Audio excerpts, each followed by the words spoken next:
जी दोस्तों, बिस्मिल्लाहिर्रहमानिर्रहीम। Welcome to the underworld of PFD। अच्छा जी, सो लेट्स स्टार्ट विथ, आज चूँकि हमारी ओरिएंटेशन क्लास है तो ओरिएंटेशन का मतलब ही सब्जेक्ट से तारुफ़ कराना। तो हम सब्जेक्ट से भी आपका तारुफ़ कराते हैं, एग्ज़ाम पैटर्न से भी तारुफ़ कराते हैं, और फिर हम आज ये डिस्कस करेंगे कि हमने सब्जेक्ट को इंशाअल्लाह फ़र्स्ट अटैम्प्ट में क्वालिफ़ाई करना है, जो भी हमारी नेक्स्ट अटैम्प्ट है। और अगर हम अटैम्प्ट कोई दे भी चुके हैं और नेक्स्ट अटैम्प्ट है हमारी, तो हमने कैसे इसे कॉन्फिडेंटली सक्सेसफुली क्लियर करना है, और क्या इसमें पिटफॉल्स होते हैं generally that people miss out. So ये बहुत ही अच्छा, सबसे पहली बात तो ये है जो मैं अक्सर कहता हूँ कि ये one of the most interesting and one of the most important subjects है, स्पेशली दोज लोग जो कि PAIB बनेंगे फ्यूचर में जाके, professional accountant in business. 70%, 65 to 70% of our member, बल्कि शायद थोड़ा ज़्यादा ही, they are actually professional accountants in business. आप एक अच्छे PAIB नहीं बन सकते जब तक फाइनेंशियल मैनेजमेंट की सेंस ना हो, in its true sense. Exam तो पास करना ही है, but to be an effective chartered accountant, right.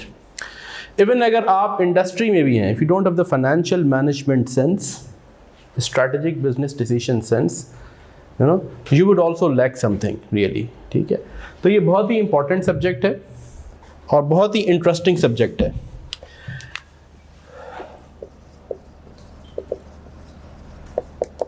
CFAP 4 जिसे हम कहते हैं, इस सब्जेक्ट की ब्यूटी ये है कि इसमें है ही डिसीजन मेकिंग, ठीक है। You will make decisions, right? Using the basic information around what you have learned. Of course, there is a part of learning as well. ये इसमें हम कुछ चीज़ें नहीं भी सीखेंगे, लेकिन हम बहुत सारा skill set, basic arithmetic, algebra, stats, इसके टूल सेट्स को यूज़ करके, फाइनेंशियल एक्यूमेन यूज़ करते हुए हम बिजनेस फाइनेंस डिसीजंस लेते हैं, यू नो। तो it's entirely a decision making subject. अब अगर मैं इस सब्जेक्ट के मोटे मोटे पहले टॉपिक डिस्कस कर लेता हूँ कि सब्जेक्ट में ब्रॉडली है क्या, फिर हम ये डिस्कस कर लेंगे कि इसका एग्जाम पैटर्न क्या है, and then how are we going to convene it, how are we going to, हम इसे कैसे कवर करेंगे, हम इसकी तैयारी कैसे करेंगे। देखिए, अगर इसके टॉप लर्निंग आउटकम्स की बात करें, जब भी कोई सिलेबस बनता है ना किसी भी सब्जेक्ट का, आजकल के दौर में तो इवन किंडरगार्टन के भी सिलेबस के पहले लर्निंग आउटकम्स बनते हैं and then the syllabus is design, you know. So अगर इसके लर्निंग आउटकम्स, और अगर मैं सब्जेक्ट का ब्रेकअप पहले आपसे डिस्कस कर लूँ, इसके जो मोटे मोटे 3 लर्निंग आउटकम्स हैं, अगर आप मुझसे पूछें, बाकी भी हैं लेकिन ब्रॉड टॉप 3। 1, इन्वेस्टमेंट डिसीजंस करने के आप काबिल हो जाएं कि क्या एक इन्वेस्टमेंट फाइनेंशियली वायबल है या नहीं, क्या मैं यहाँ पैसा लगाऊं, will I get my required return और not, is it a financially viable, is it an economically feasible investment for me or not. From a very small investment to a very large complex investment, that's exactly valuation, right, from a financial perspective. क्या मैं ये product बनाऊं या ना बनाऊं, financially means क्या वो मुझे मेरा रिटर्न देगी जो मैं डिजायर कर रहा हूं, क्या मैं ये फैक्ट्री लगाऊं या ना लगाऊं, फ्रॉम क्या मैं एक छोटी सी इन्वेस्टमेंट एक बॉन्ड में करूं या ना करूं, टिल फ्रॉम वहाँ से लेके क्या मैं एक पूरी कंपनी अक्वायर करूँ या ना करूँ, you know, is it financially viable, is it economically feasible for me to do so. तो आप इन्वेस्टमेंट डिसीजंस करने के काबिल हो जाएंगे, है ना। Right from an individual perspective to very complex organisational perspective, investment decisions करने के आप काबिल हो जाएं, फाइनेंसिंग डिसीजंस करने के आप काबिल हो जाएं। How do I finance my investment, what is the right source of finance for me to get. There are different sources of finance. You might have learned about debt and equity. Now within that there are alternate sources of finance, right? There are bonds, there are preference shares, then you have got a lease finance, you know, there's running finance. What is the optimum mix? There's a concept of cost of capital as well. कि मेरे capital की cost होती है, you know. So what is the optimal sources of finance को मैं कैसे tap करूँ कि मेरा कैपिटल स्ट्रक्चर भी ऑप्टिमाइज हो फ्रॉम एन ऑर्गेनाइजेशन परस्पेक्टिव और मेरी कॉस्ट भी मिनिमाइज हो। तो ये सोर्सेज ऑफ फाइनेंस से लेके कंप्लीट फाइनेंसिंग डिसीजंस तक, what are the sources of finance, what is the cost of capital? यहां मैं कह रहा हूं मैं अप्रेज करूं पूरी इन्वेस्टमेंट्स को, अप्रेजल पूरा इसका, you know, if there are multiple options which one is the best, how do I prioritise investments में? ऐसा भी होता है ना, दिल तो चाह रहा है कि पूरी दुनिया खरीद लूं, सब इन्वेस्टमेंट कर लूं, ठीक है ना, लेकिन जेब में पैसा लिमिटेड है, तो how do I prioritise, you know, appraise भी करूं, प्रायोरिटाइज करना सीखूं। ये दो मेन लर्निंग आउटकम्स हैं। तीसरा, मैं रिस्क मैनेजमेंट सीखूं।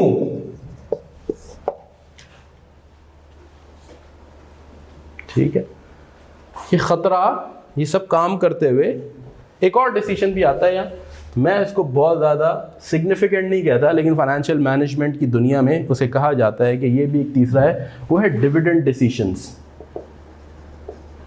कि जब एक कंपनी पैसा बनाती है, जब एक इंटरप्राइज अर्न करती है, तो फिर एक फैसला होता है जो मैंने प्रॉफिट अर्न किया है वो कितना मैं अपने आप को डिस्ट्रीब्यूट कर दूं, यानी कितना मैं घर ले जाऊं, और कितना मैं कंपनी में रिटेन रखूं, फ्लो बैक करूं फॉर री इन्वेस्टमेंट।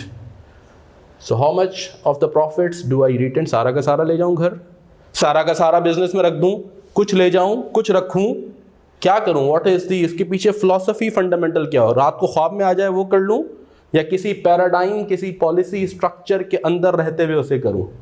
कोई एक स्ट्रक्चर्ड थॉट प्रोसेस हो उसके दरमियान, ठीक है? तो उसके फिर थ्योरीज हैं, उसमें लोगों ने दुनिया में सोचा है, अपनी थ्योरीज दी हैं, ठीक है ना, अपने स्कूल ऑफ थॉट्स बताए हैं। फिर कुछ प्रैक्टिकल एस्पेक्ट्स हैं जो हम कहते हैं कि इन थ्योरीज में कवर नहीं होते, ठीक है ना। तो ये सारी बातें आती हैं, डिविडेंड डिसीजंस करने के काबिल हो जाएं। How much to retain, how much of profits to retain, and how much to pay out, ये करने के काबिल होंगे आप।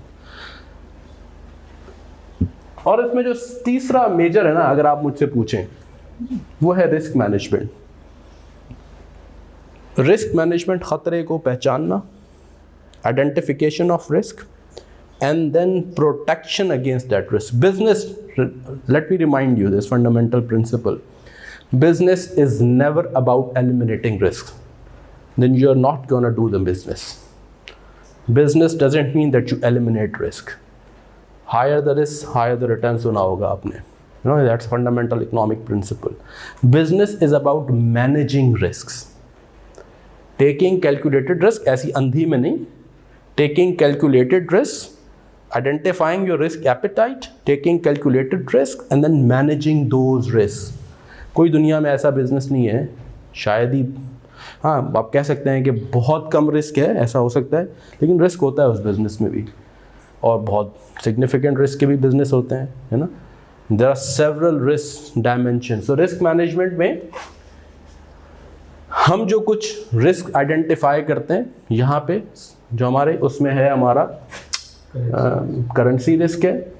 वैसे तो बहुत सारे रिस्क हैं, you have operating risk which includes कि आपकी प्रोडक्ट ऑब्सोलीट हो जाए, या आपकी रेवेन्यू जो है ना वो श्रिंक हो जाए, है ना, आपकी सोर्सेज ऑफ सप्लाई चेन का रिस्क आ जाए, वॉर हो गई, अभी हमने डिस्ट्रप्शन देखा, शिपिंग रूट्स आगे पीछे हो गए, सप्लाई चेन रिस्क हो गया, कस्टमर का रिस्क आ गया, प्रोडक्ट ऑब्सोलिसेंस रिस्क आ गया, आपका CFO CEO पागल हो जाए, ये एक अलग रिस्क है, fraud risk for example, you know, HR risk, fire risk, money risk, you can talk about hundreds of risks. But what risks that we talk about here are few fundamental risks, which is one, a currency risk, interest rate risk, fair value risk, जिसमें stock यानी share price, commodity price,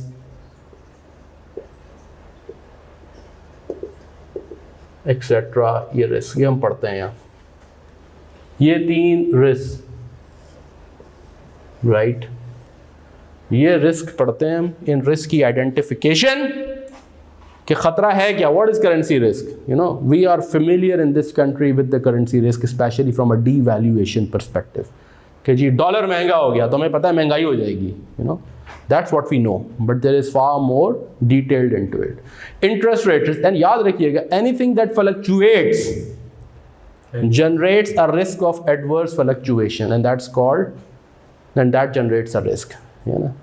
वो हमारी physical life में, अब्बा जी के mood बड़े swings होते हैं, तो फिर एडवर्स मूड का भी एक रिस्क होता है कि अभी मूड ठीक नहीं है ना, नहीं देखा ना हमने घर में भी। तो ऐसे ही इंटरेस्ट रेट रिस्क है, तो इंटरेस्ट रेट्स एडवर्सली मूव हो जाएं। किसी के लिए इंटरेस्ट रेट का ऊपर जाना एडवर्स मूवमेंट है और किसी का इंटरेस्ट रेट के लिए नीचे जाना एडवर्स मूवमेंट है। तो किसके लिए इंक्रीज एडवर्स है, किसके लिए डिक्रीज एडवर्स है, वो अपने उस रिस्क को कैसे पहचाने, उसके लिए फिर कैसे अपनी हेजिंग करे यानी प्रोटेक्शन करे, that's what we will discuss here. किसी के लिए शेयर प्राइस ऊपर जाना रिस्क है, प्राइस इंक्रीज हो गई, किसी के लिए प्राइस की डिक्रीज होना रिस्क है, किसी के लिए रुपी की डिवैल्यूएशन रिस्क है, किसी के लिए एक्सपोर्टर्स के लिए रुपी की एप्रिसिएशन भी रिस्क है। वो दुआ करते हैं कि डॉलर ही बढ़ता रहे, एक्सपोर्टर, रुपी ना बढ़े, ठीक है, क्योंकि उनको डॉलर में जब पैसे आएंगे, जितना रुपी डिवैल्यू होगा उतने ज्यादा रुपी में कन्वर्ट होंगे, you know, and then their product will also be more competitive, you know, that will also give them a lot of competitive advantage. We'll talk about all those things, but I'm trying to say is these are the key learning outcomes. अब इन learning outcomes में ये आप करने, अगर आप मुझसे पूछेंगे sir ये कोर्स पढ़ के एग्जाम तो पास कर लेंगे लेकिन क्या करने कराने के काबिल हो जाएंगे, तो आप ये करने कराने के काबिल होना चाहिए, फिर हमने पढ़ने पढ़ाने का हक अदा किया। अब इसके लिए जब हम ये करने कराने के काबिल होंगे तो फिर हमारा सिलेबस का ब्रेकअप क्या है, ये मैं इनको कह देता हूं, दीज आर अवर की लर्निंग आउटकम्स।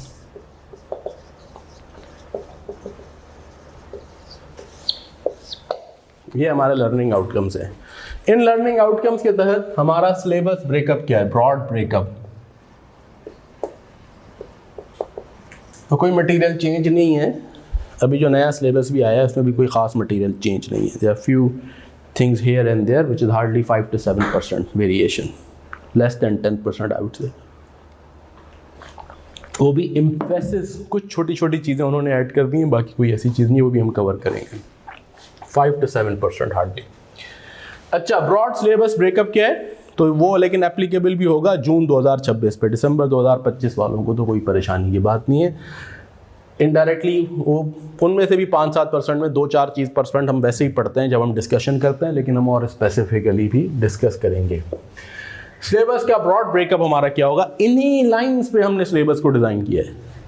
वहाँ आपको ICAP की ग्रिड में जो है वो डिफरेंट तरीके से वो बातें लिखी हुई हैं। I think the more logical way is to map the syllabus content with the learning outcomes, you no.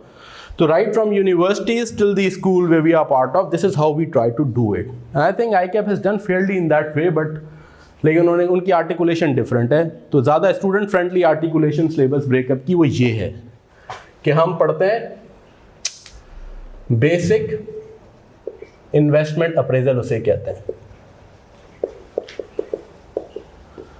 इसमें हम एरिया में पढ़ते हैं basic investment and financing decisions.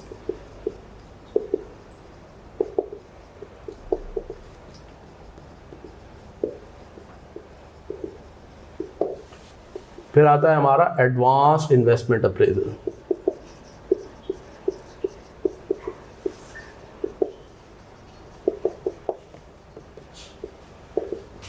इसमें हम advanced investment and financing decisions की बातें करते हैं।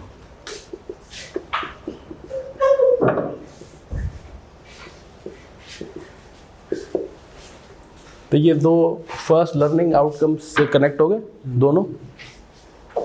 फिर हम कहते हैं share valuations and mergers and acquisitions. इनको मैं इसलिए साथ पढ़ता हूं, हम पढ़ते हैं कि every M&A question involve share valuation one way और दी अदर। जब आप मर्जर एंड एक्विजिशन का क्वेश्चन करेंगे, वो कहेगा यार इस कंपनी को टारगेट को वैल्यू कर दो या कंबाइंड एंटिटी की वैल्यूएशन कर दो। तो कहीं ना कहीं M&A के सिनेरियो में by virtue of the question जिस तरीके से एग्जामिन होता है, आपका वैल्यूएशन है ही है। तो हम पहले पढ़ते हैं share valuation and then M&A, you no.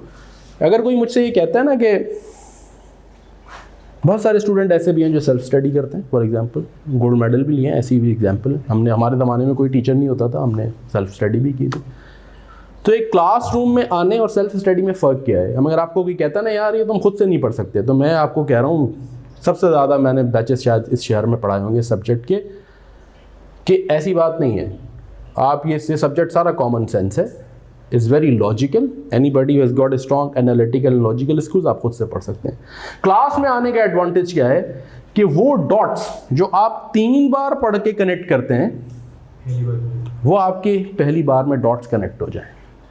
वो जो रिसर्च करके आप डिफरेंट पूल जमा करेंगे, डिफरेंट क्वेश्चंस करेंगे, थोड़ी मेहनत ज़्यादा करेंगे, वो आपका टाइम सेव हो जाए, सो that you invest more time in practice, you invest more time in sharpening your skills, you know.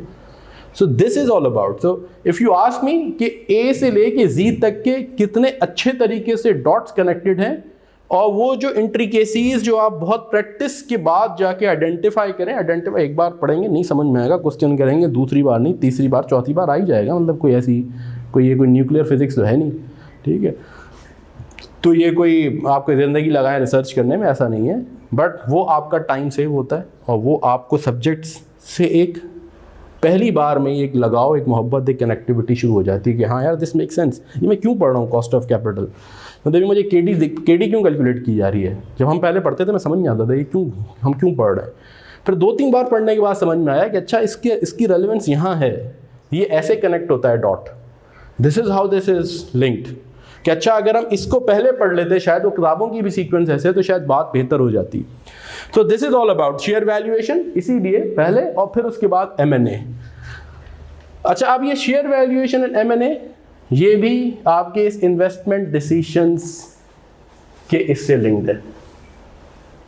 Ultimately एक बड़ा इन्वेस्टमेंट डिसीजन ही है कि क्या मैं एक्वायर करूं या ना करूं, कितना प्रीमियम मैं पे करूं या ना करूं, किस कंपनी के शेयर होल्डर, दोनों के पर्सपेक्टिव से is it a wise way, target के लिए भी कि मैं अपनी बेच दूं, मुझे फायदा है कंपनी बेचने में या नहीं, एक्वायरर के लिए कि क्या मैं खरीदूं, is it a worth and an asset, actually it's a huge asset that you are acquiring, rather than you are acquiring a machinery, you are acquiring a company, it's also an asset, right?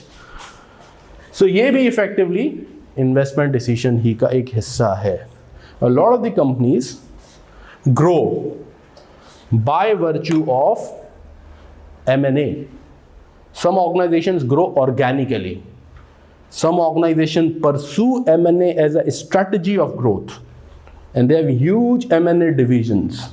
As you will grow, as you will see the world, you will find कि उनके यहाँ पूरे M&A divisions होते हैं, हत्ता के reporting के अंदर भी M&A के सेगमेंट्स होते हैं ताकि वो M&A की रिपोर्टिंग को प्रॉपर्ली सपोर्ट करें, बिकॉज बिजनेस कॉम्बिनेशन की रिपोर्टिंग की अपनी कॉम्प्लेक्सिटीज होती हैं। अच्छा, उसके बाद आ जाए, फिर है आपका जिसको हम कहते हैं forex and risk management. Forex भी साथ इसलिए लगा देते हैं कि बहुत ज़्यादा फॉरेक्स है, साथ ही फॉरेक्स के साथ इंटरेस्ट रेट रिस्क, इन सब की रिस्क मैनेजमेंट है, ठीक है। तो it's not just forex, it is also other than forex risk management as well. सिर्फ फॉरेक्स की रिस्क मैनेजमेंट नहीं है, इसके अलावा और भी है। अब जैसे यहाँ पे ना कमोडिटी प्राइसिंग को और स्पेसिफाई किया गया, कमोडिटी प्राइस रिस्क को आप हेज करें, तो वो तो जब ये सिलेबस चेंज नहीं भी हुआ था तब भी ऑयल की हेजिंग आई थी, तो हम कमोडिटी हेजिंग तो ऐसे ही पढ़ते थे जैसे शेयर्स की हेजिंग है।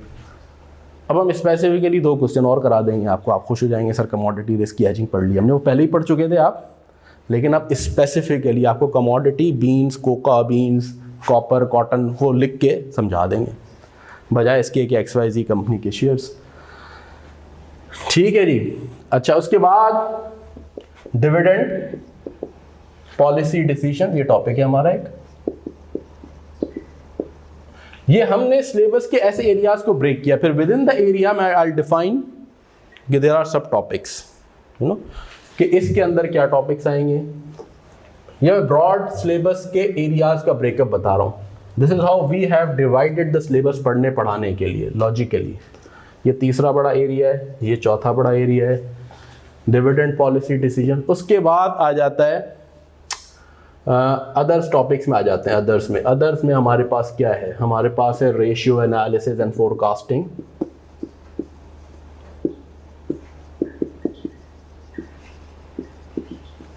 इसमें आता है हमारे पास working capital management generally, you know. तो बस इस तरह की छोटी छोटी चीज़ें हैं, दैट्स इट। अब आप मुझसे पूछें कि सर इसमें क्या है रेशियो एनालिसिस फोरकास्टिंग में। रेशियोज आप पढ़ चुके हैं, ठीक है, कुछ रेशियोज आप नहीं पढ़ चुके, जैसे फॉर एग्जांपल आपके जी डिविडेंड पे आउट वगैरह रेशियो तो भी शायद आसान है, लेवरेज रेशियोज कहलाते हैं, वो आप नहीं पढ़ चुके, which is about operating leverage, financial leverage, combined leverage, उस पर क्वेश्चन भी आता है, ड्यूपॉन्ट एनालिसिस, आरओई की डीकम्पोजिशन, कुछ रेशियोज आपने नहीं पढ़े हुए। बेसिक लिक्विडिटी रेशियोज आपने पढ़े हुए हैं, प्रॉफिटेबिलिटी रेशियोज पढ़े हुए हैं आपने, ठीक है ना।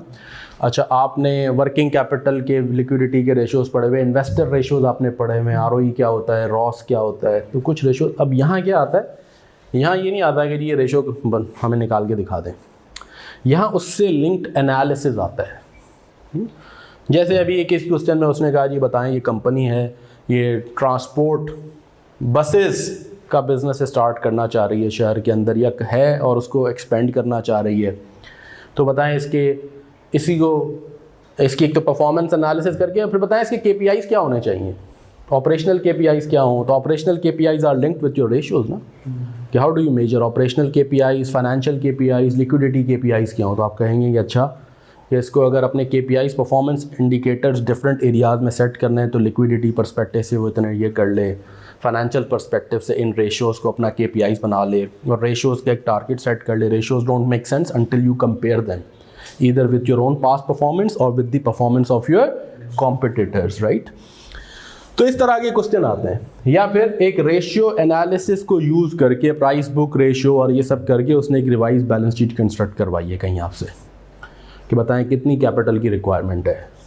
या फिर ये आता है फोरकास्टिंग में, यहाँ ये नहीं आएगा कि अच्छा जी बताएं P&L बना के दिखाएं, यहाँ effectively I don't need to teach you what is P&L, what is cash flow, लेकिन यहाँ क्वेश्चन ये आता है कि आपने लोन ले लिया, ये 2 लोन्स हैं, the different covenants of these loan, this is the forecasting, यानी ये कंपनी ये लोन ले रही है let's say for acquisition for some from investments, इसके ये कॉवेनेंट्स हैं कि इसने अगले 4 सालों में ये D रेशो मैनेज करना है और इतना उसने जो है ना टाइम पे पेमेंट्स करनी है। बताइए क्या इन लोन के कॉवेनेंट्स कंपनी मीट कर पाएगी या नहीं, है ना। No, it's a basic forecasting question, there is nothing special that I need to teach you in financial management around it.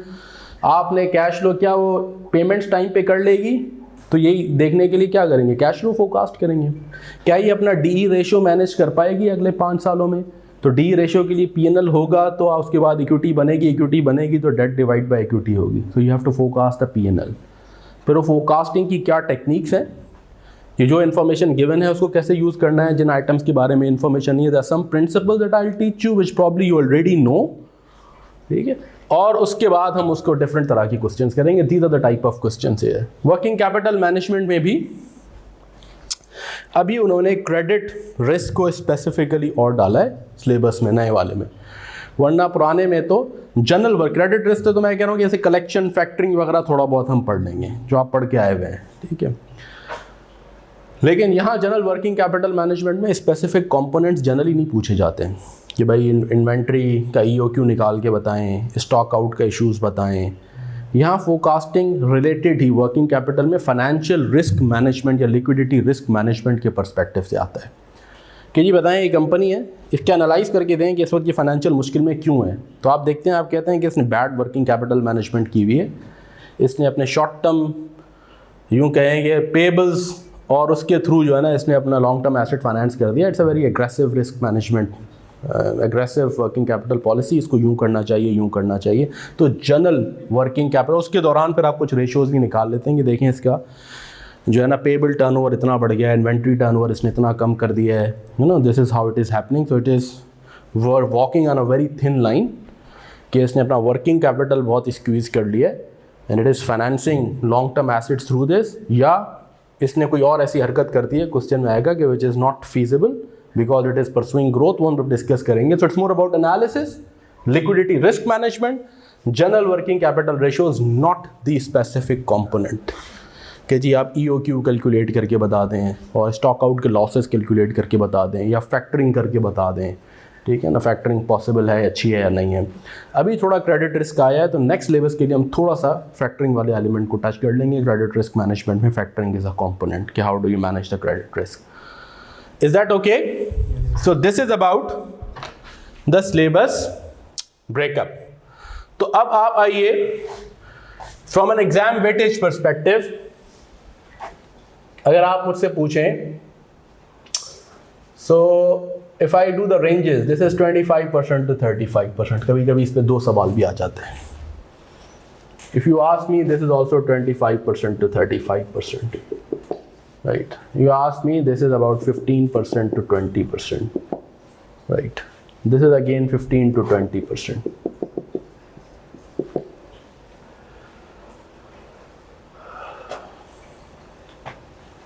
This is, you can ask, call me 5% to 10%, and this is also 5% to 10%. इसमें से एक question must है, एक question तो आता ही आता है, may be 1 or 2. 1 is must. इसमें से एक क्वेश्चन मस्ट है, मस्ट, इधर मस्ट और 2, ये जरूर आएगा. 5 क्वेश्चंस टिपिकली होते हैं, और कभी कभी 6 भी होते हैं. The exam paper is generally 5 और एट टाइम्स 6 क्वेश्चंस. फिर क्वेश्चन में ABC पार्ट होते हैं कहीं, दैट्स ओके. इस पे जनरली एक क्वेश्चन आता है, इस पे जनरली एक क्वेश्चन आता है, और इन दोनों में कभी पार्ट कभी कुछ, आप दोनों में मिला के आप एक क्वेश्चन कह लें. ठीक है, this is how it works. कभी ये एरिया नहीं एग्जाम्पल होता है, इसको इसी का छोटा हिस्सा बना दें, इस पे 2 क्वेश्चन बन गए, इस पे 2 क्वेश्चन बन गए, पता चला. तो सिलेबस में उसने अपने पास ये वेरिएशन रखी हुई है. टिपिकली वो जनरली एक नॉर्मल पेपर की बैंडविड्थ में इसमें से एक क्वेश्चन जरूर बनेगा, आइडियली इससे, और इसमें से एक क्वेश्चन जरूर बनेगा. इनमें से 2 क्वेश्चन भी हो सकते हैं, ये 2 बड़े बड़े टॉपिक्स हैं. फॉरेक्स में जनरली ऐसा भी करता है कि फॉरेक्स का क्वेश्चन डायरेक्ट नहीं पूछा, फॉरेन इन्वेस्टमेंट अप्रेजल पूछ लिया, जिसमें इन्वेस्टमेंट अप्रेजल भी और फॉरेक्स की भी थोड़ी मलाई आ गई. ठीक है ना, कढ़ाई इन्वेस्टमेंट अप्रेजल की, उस पर तड़का फॉरेक्स का लगा दिया उसने. ठीक है, आइसक्रीम इन्वेस्टमेंट अप्रेजल की, टॉपिंग फॉरेक्स की हो गई, तो फॉरेन इन्वेस्टमेंट. तो उस तरीके से उसने फॉरेक्स एग्जामिन कर लिया, फिर तबीयत से इन दोनों को मजीद एग्जाम्पल कर दिया उन्होंने, भाई इसके क्वेश्चन को छोड़ते हैं, इनको तबीयत से एग्जामिन करते हैं इस बार. तो ऐसा भी हुआ है. लेकिन जनरली इसका क्वेश्चन आता है, एक पूरा क्वेश्चन 15 से 20 मार्क्स का, इसका क्वेश्चन जनरली आता है.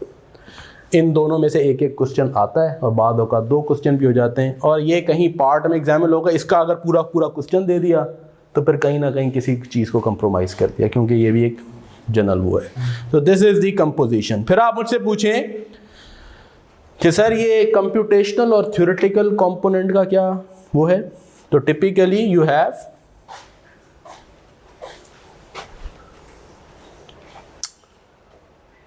75% to 85% I would say is computational, and 15 to 25% is theoretical. Typically 15-18 marks की थ्योरी होती है, बाकी कंप्यूटेशनल होता है. ठीक है. अच्छा, थ्योरी भी ऐसी नहीं होती कि रट्टे वाली थ्योरी होती है. Theory is also about analysis. जैसे मैंने आपसे कहा कि जी बताएं कि इस कंपनी को फ्यूचर में क्या KPIs होने चाहिए. अब मैं इसको थ्योरी क्वेश्चन काउंट कर रहा हूँ, क्योंकि उसमें कोई कंप्यूटेशन उसने नहीं गई, लेकिन उसने सिनेरियो की बेसिस पे कहा है कि बताइए इस, तो अब हम उसके लिए स्पेसिफिक KPI, अब ये हमारी सेंस होती है जो प्रैक्टिस के तौर डेवलप होती है ना. और ये डिफरेंट टाइप ऑफ क्वेश्चन हम कलेक्ट करते हैं कि भाई अब ट्रांसपोर्ट कंपनी है, उसके लिए हमने डिफरेंट पहले भी क्वेश्चंस किए हुए कि जी फ्यूल कंजम्पशन एक KPI है, कि जी ना एवरेज रनिंग पर किलोमीटर क्या है, you no number of trips उसके कितने हैं, यूटिलाइजेशन ऑफ बस कितनी है, नंबर ऑफ आवर्स. अब ये आप प्रैक्टिस करते हैं, ये आपकी सेंस और डेवलप होती है विद एक्सपीरियंस. कुछ क्वेश्चंस ऐसे होते हैं जो जनरली टॉपिक के कॉन्सेप्चुअल क्वेश्चंस होते हैं कि जी अच्छा बताइए कि यहाँ फॉरेक्स में आपने कैलकुलेशन की, अच्छा आप रिकमेंड करके बताएंगे सिनेरियो में इस कंपनी के लिए what is the best risk hedging mode. तो कंप्यूटेशन हो गया. अब उसने 4 मार्क्स की उसने डिस्कशन पूछ ली, तो आप कहेंगे कि चूँकि इसके सिनेरियो के हिसाब से है ना ये चीज़ें हैं, तो हो सकता है इसको चाहिए, और कि ऑप्शन बेस्ट है, क्योंकि option gives the company the best of the both worlds. क्योंकि ना सिर्फ ये एक साइड है जो रही है, but it also gives it, क्योंकि पॉसिबिलिटी है फेवरेबल मूवमेंट की, तो you will also be able to capture on that. ठीक है ना. तो अब ये सिनेरियो बेस्ड डिस्कशन है, आपकी ऑप्शन की अंडरस्टैंडिंग है, जिसकी बेसिस पे आप ये थ्योरी के 4 पार्ट कर रहे हैं. जैसे M&A में बहुत थ्योरी आती है, कुछ बहुत ही आसान आती है, कभी कभी तो बिल्कुल, लेकिन वो बहुत कम होता है कि जी बताएं synergy, different types of synergies क्या होती हैं. ऐसा आसान क्वेश्चन भी आया, यहाँ से हम बात स्टार्ट ही करते हैं भाई Y M&A happen. Cost synergies होती हैं, रेवेन्यू सिनर्जीज होती हैं, ठीक है, आपकी फाइनेंशियल सिनर्जीज होती हैं, और फिर सिनेरियो बेस्ड भी होता है कि सिनेरियो में बताएं ये share holder of the particular company का ये कंसर्न है, क्या ये कंसर्न वैलिड है या नहीं है। अब वो सिनेरियो बेस्ड होता है, भाई शेयर होल्डर का ये कंसर्न है कि ये कंपनी यूँ हो जाएगी तो यूँ डाइल्यूट हो जाएगा, तो ये हमें सही प्राइस नहीं दे रहे। जैसे अभी पिछले क्वेश्चन में वैल्यूएशन पे आया है कि बोर्ड कह रहा है कि जी ये आप ऑफर एक्सेप्ट ना करें।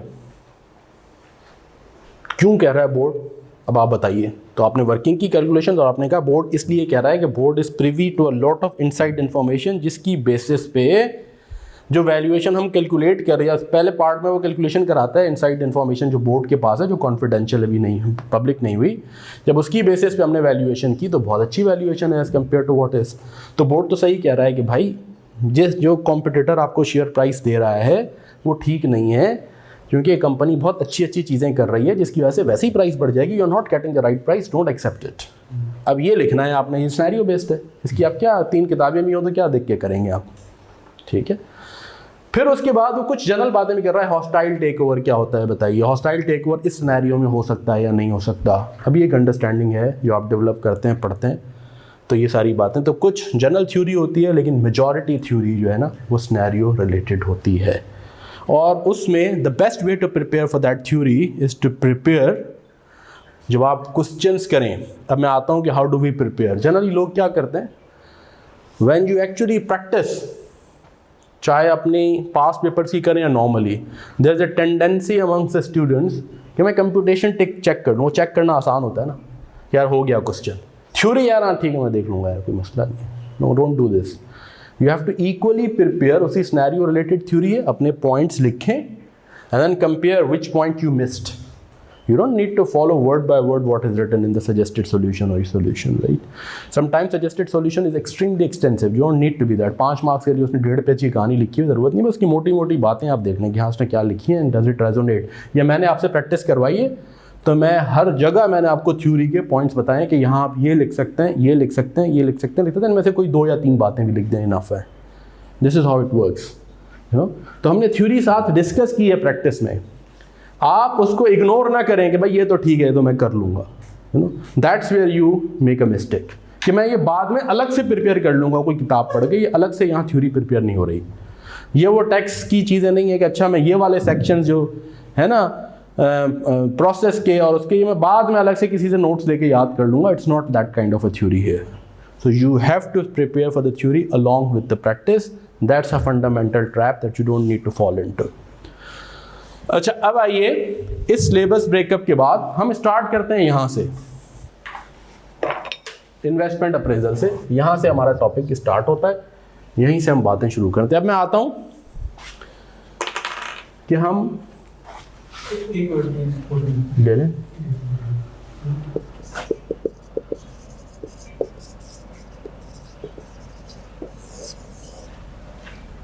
ले लें फोटो जी प्लीज़, रियली चलें। अच्छा जी,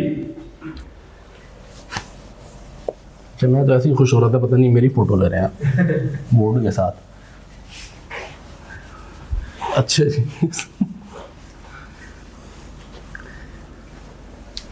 अब देखें जैसे दुनिया इवॉल्व हो गई है ना, तो world of learning and teaching has also evolve and all of us are reconciling with that. और न्यू रियलिटीज़ के साथ the sooner we reconcile, technology tools उनका फ़ायदा उठाना चाहिए, लेकिन naturally they also come with a lot of drawbacks attach to them. जैसे मैं आपको अभी एग्जांपल बताऊँ, अभी एक रिसर्च आई है, बड़ी इंटरेस्टिंग रिसर्च है, मैं भी पढ़ रहा था कल रात को।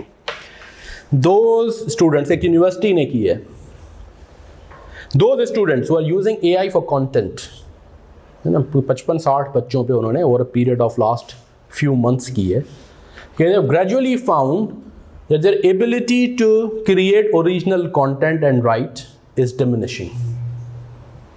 जब हर चीज़ के लिए आप जाएंगे ना, अच्छा यार ये मैं वहीं से कॉपी करके आ जाता हूँ, इसका तरीका ये होना चाहिए, you write on your own and then you go, I also do this at times, and then you write and you ask them कि यार इसको मुझे 2-3 different सिनेरियो में मुझे इसे कन्वर्ट कर दो, एक प्रोफेशनल फॉर्मेट में से मज़ीद प्रोफेशनल फॉर्मेट में आर्टिकुलेट कर दो, एक थोड़ा फ्रेंडली फॉर्मेट में, एक थोड़ा बिल्कुल सीरियस लीगल फॉर्मेट में, and then I see and compare कि ये मुझे कैसे डिफरेंट फॉर्मेट में अगर मुझे टोन चेंज करनी हो तो मेरे मैसेज को कैसे रीफ्रेज करके देता है, and then I learn from it, you know, with all that experience is helpful. लेकिन अगर मैं कहूँ कि मुझे करना ही क्या है, सब मुझे एआई तुम कर दो, तो मेरी अपनी क्रिएटिविटी तो ख़त्म ही हो जाएगी ना, मेरी ओरिजिनलिटी तो किल हो जाएगी over a period of time. So every tool has an advantage if it is used in a proper way, and we need to be careful about that. अच्छा जी, तो अब हम इसमें पढ़ेंगे कैसे, हमारा तरीका है वारदात क्या होगा। तरीका है वारदात, उर्दू भी लिखना छोड़ दिया हमने, मजाक में लिख रहा हूँ, इसकी फ़ोटो नहीं ले लीजिए। हमारा तरीका है वारदात यानी हमारा स्टाइल ऑफ प्रिपरेशन, यूँ लिख देता हूँ मैं, स्टाइल, मोड, मोडस ऑपरेंडी,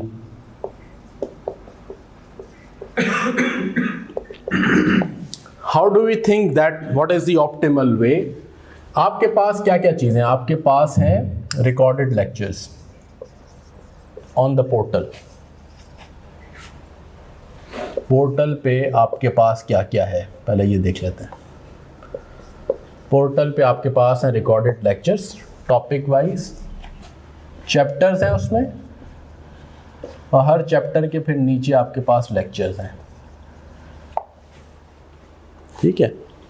हर लेक्चर के साथ उसके रेलेवेंट हैंडआउट भी अटैच्ड हैं, लेकिन बहरहाल उसके बाद इसके अंदर बहुत सारे पास्ट पेपर्स, पूरे पास्ट पेपर्स के तौर पे किए गए हैं।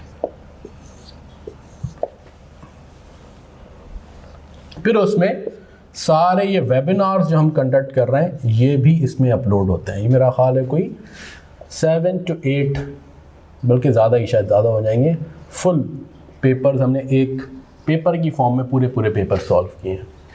इन लेक्चर्स के अंदर आपको क्या मिलेगा, लेक्चर भी मिलेगा, प्रैक्टिस के बहुत सारे क्वेश्चंस हैं, होमवर्क्स भी हैं, इनके अंदर पूरी डिस्कशन है टॉपिक की, एक टॉपिक की डिस्कशन है, फिर इसके अंदर प्रैक्टिस है।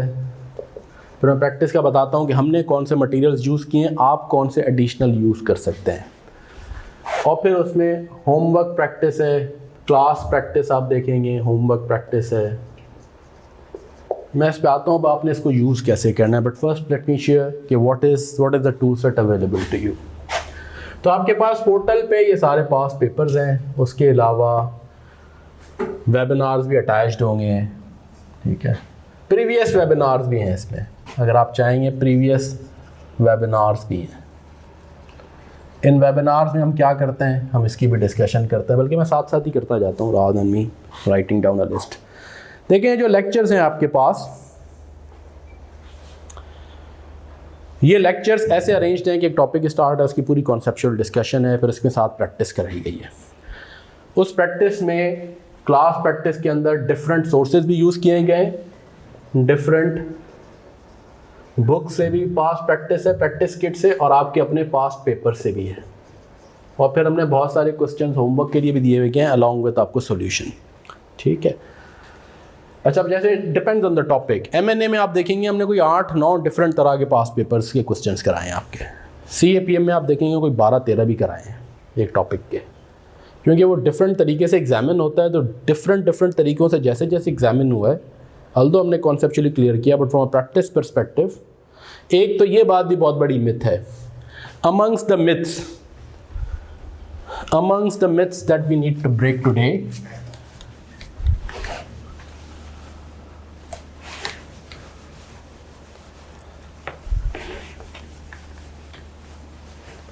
amongst the myths that we need to break today is one, एक जो हम ये बात कर रहे हैं myths जो हमने ब्रेक करनी है, myths की जो बस्ट हमने करनी है, वो है कि theory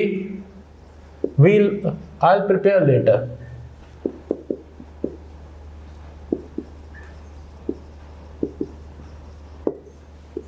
you will not be able to prepare later। दूसरा कि जी concept is clear and that's it, this is half of the job done. Sir मेरा कॉन्सेप्ट क्लियर है, भाई कॉन्सेप्ट क्लियर होना अच्छी बात है, वैसे तो बेसिक है, but your ability to do it is linked with how to, कितनी प्रैक्टिस आपने की है। ये दोनों चीज़ें हैंड बाय हैंड जाती हैं, ठीक है ना। तो आपकी practice is also a must, is not sufficient, practice equally important, ये बात मैं कह रहा हूं। And when I say practice, it means real practice. And when I tell, let me share with you what is the real practice and what is not the real practice. होता क्या है, जैसे मैंने पिछली बार भी आपसे शायद लास्ट ओरिएंटेशन में भी ये बात की कि जब हम क्लास में क्वेश्चन कराते थे ना, यहाँ आप बैठे हुए, मैंने आपको हैंड आउट दिया, आप देखेंगे लेक्चर ऐसे ही क्लास के ही रिकॉर्डेड है वो, तो वो आपको हैंड आउट दिया, अब आप बैठ के सॉल्व कर रहे हैं। तो हमने आपको 15-20 मिनट दिए, ट्राई इट आउट, देखिए आप क्या करते हैं, ठीक है। अब 15-20 मिनट 25 मिनट आपको दिए, उसके बाद हमने सॉल्व करना शुरू किया। उससे बहुत आसान हो जाता है रिलेट करना, क्योंकि एवरीबडी हैज़ हिज और her own issues with a topic. 2 mistakes जो आप करेंगे, हो सकता है ये 2 अलग मिस्टेक्स करें, हो सकता है वो 2 अलग मिस्टेक करें, तो उसमें आपको इंडिविजुअली सेल्फ असेसमेंट हो जाती थी कि अच्छा हो सर ने ये किया, हाँ ये बात मैंने मिस कर दी, ये बात। उसमें मैं बताता जाता हूँ कि अच्छा ये जनरली लोगों ने मिस करते हैं, ये लोग मिस करते हैं, लोग मिस करते हैं। होता है 2 बातें आपने मिस की हों, 2 बातें आपने मिस की हों, ठीक है। तो उस खुद ही सेल्फ असेसमेंट हो जाती है। अब issue is with the recorded lecture is a huge discipline issue, you know, and a focus issue which is not unique to you guys, which is a global issue, which is unique to human psyche, कि मैं lecture को या कोई चीज़ देख रहा होता हूँ, मेरा अटेंशन स्पैन ही कम होता है। Now we have to break that barrier कि अब मैं ये कोई यूट्यूब की वीडियो या फेसबुक की फ़न वीडियो नहीं देख रहा, this is a video lecture that मैं देख रहा हूँ फॉर प्रिपरेशन ऑफ एग्जामिनेशन, जो मुझे खुद जाके करना है, ठीक है। तो उसमें आप अक्सर वीडियो में मैं देखेंगे, मैं कहता हूँ कि आप पॉज करें इसे, ठीक है ना। और क्योंकि अब नेचुरली वो 25 मिनट हम क्लास टाइम जो है वो वीडियो में नहीं आएगा, हमने क्वेश्चन दिया, हमने कहा जी आप सॉल्व करें, और फिर मैं आपको लेक्चर में मैं कहता हूँ जब इसको पॉज करें, आप खुद से अटैम्प्ट करें, यू हैव गॉट 15-20 मिनट्स, फिर जब आप कर लें फिर वीडियो रीस्टार्ट करें और देखें अब मैं कैसे सॉल्व कर रहा हूँ, हम मिलकर सॉल्व करते हैं। Now you have to religiously follow this, otherwise आप प्रैक्टिस नहीं किया आपने। अगर आपने ये देख लिया मैंने कैसे सॉल्व किया, आप क्या आपने कहा हाँ ठीक है, मैं very logical, I would have done it that way, no it's not the right thing to do, you would certainly not have done the same way, you would have made certain mistakes, है ना। It comes with time and experience and practice, कि एक question को एक बार read करके आपने उसकी सारी बातें समझ ली, ये ऐसा नहीं है कि आपने बस टॉपिक का कॉन्सेप्ट समझा और अब आप क्वेश्चन भी करने के काबिल हो गए। नोबडी कैन, मैं भी आपकी जगह होता था, मैं नहीं कर पाता था ये। इट कम्स विद प्रैक्टिस, वो प्रैक्टिस आपने करनी है, उसमें झुंझलाहट भी होगी आपको, वे क्या यार बैठ के सॉल्व कर रहे हैं, अच्छा क्यों क्लास में तो एक माहौल होता है ना, सब कर रहे हैं तो हम भी कर रहे हैं, तो it's very easy to do, follow the what is everybody is doing. आप कहीं बात कर रहे हैं, कोई मोबाइल यूज़ करेंगे तो मैं उठा के आपको बाहर निकाल दूंगा, आप डर में भी होंगे कि नहीं यार कर रहे हैं, सर देख रहे हैं, वहाँ तो कोई नहीं देख रहा आपको, अल्लाह ही देख रहा है बस, ठीक है। तो उसका बेहतरीन तरीका मैं लोगों से ये कहता हूँ कि 0 ऑप्शन स्ट्रैटेजी पे चले जाएं अपने पास, and general distraction is mobile there. Do not keep your mobile when you are watching the lectures. Give it to somebody. अगर आप घर पे बैठे हैं, ऑफिस में बैठे हैं, लॉक इन की में रखते हैं, तो वो टेम्पटेशन आहिस्ता आहिस्ता ख़त्म हो जाएगी। टू सी टन किसका मैसेज आया है ना, तो वो टन वाली जो है ना वो टेम्पटेशन ख़त्म हो जाती है। So that's one thing. Second, lectures available है ना, can see any time.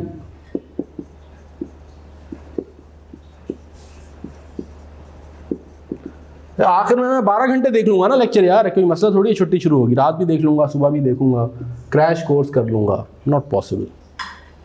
Do not put off till tomorrow what you can do today, ठीक है। ये लेक्चर्स हैं, ये आपने वीकली जब क्लासेस होती थी आपकी, हम 3 क्लासेस सब्जेक्ट की कम से कम लेते थे, 3 क्लासेस 3 घंटे की होती थी, जिसमें 20 मिनट 25 मिनट का ब्रेक होता था। भाई 1.25 घंटे की क्लास हुई, 1.5 घंटे की, 15-20 मिनट 25 मिनट ब्रेक हुआ, वापस आए, 3-3.5 घंटे की क्लास होती थी, तो एवरेज 2.5 घंटे तो कम से कम होता था जो आप क्लास में बैठते थे, ठीक है। अब वो 9 घंटे आप इमेजिन करें, 9-9:30 प्लस कम्यूटिंग 1 घंटा आना जाना, तो आप 15, फिर आप घर जाके मैं आपको प्रैक्टिस देता था, आप वो भी करते थे, तो 15 से 18 घंटे वीकली आप स्पेंड करते थे ना जब आप क्लास रेगुलर लेक्चर लेते। तो मैं तो कह रहा हूँ कि भाई आप 9 से 12 घंटे आवर्स की आपका लेक्चर टाइम, जिसमें including the practice time 15-20 minute जो मैं कह रहा हूँ साथ साथ हो, ये आपका लेक्चर का वॉच टाइम होना चाहिए। लेक्चर्स का watch time extremely important for you, ये आप रखेंगे। मैं आपको यकीन से दिला रहा हूँ कि ये लेक्चर्स इतनी सफिशिएंट डिटेल में है, इतनी प्रैक्टिस इसके अंदर मौजूद है कि अगर आप ये ढंग से करें, मुमकिन नहीं है जो मैं आपको सारे टूल सेट बता रहा हूँ अगर आप सारे फॉलो करें तो आपका पेपर रह जाए। ये over a period of 4000 students को पढ़ा के इतनी सारी अटैम्प्ट, पास पेपर्स, ये मैं उसका निचोड़ बता रहा हूँ, ठीक है ना। क्योंकि अब हमने तो एग्ज़ाम में नहीं बैठा ना, आपकी सक्सेस ही हमारी सक्सेस है।